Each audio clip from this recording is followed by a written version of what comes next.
এসে গাল সমন বাঁধবে কোন দিনে, এসে গাল সমন বাঁধবে কোন দিনে, কেন ডুবলি নে মন রে গুরু চরণে।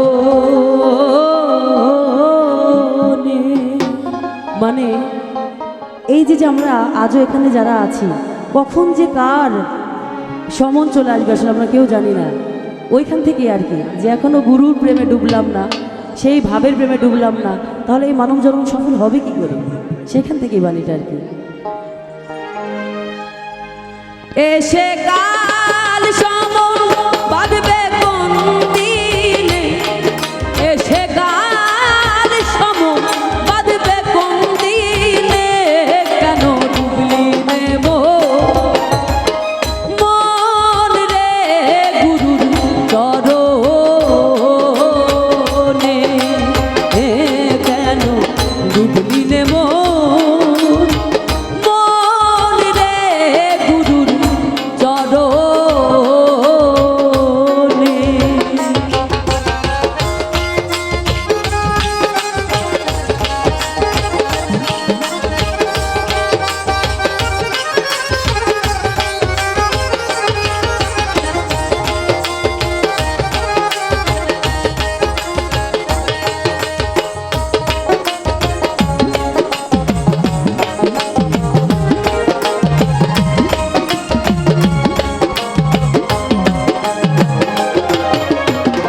নিদ্রা বসে নিশি গেল, বৃথা কাজে দিন ফুরালো, চেয়ে দেখলিনে ও মন চেয়ে দেখলিনে, নিদ্রা বসে নিশি গেল, বৃথা কাজে দিন ফুরালো, চেয়ে দেখলিনে ও মন চেয়ে দেখলিনে,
আমার পুত্র আমার দাদা সঙ্গে কেউ যাবে না তারা, যেতে শ্মশানে ও মন যেতে শ্মশানে।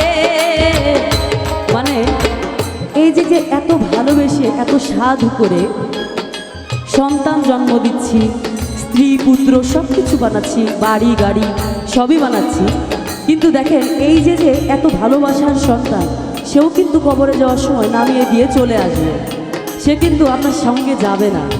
তো এজন্য সাইজি বলছে, আমার পুত্র আমার দাদা সঙ্গে কেউ যাবে না তারা, যেতে শ্মশানে ও মন যেতে শ্মশানে।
60 বা 80, তাদের একটা ভাবনা আছে আর দূর 2 দিন পরে তো মরেই যাব। তো এখন যা খাওয়ার খেয়ে নেই, যা করার করে নেই।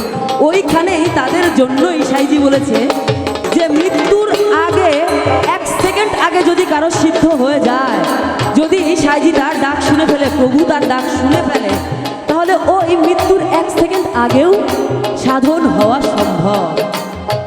তো সাইজি বলছে এখনো তো রাত্রে সময়, সাধলে কিছু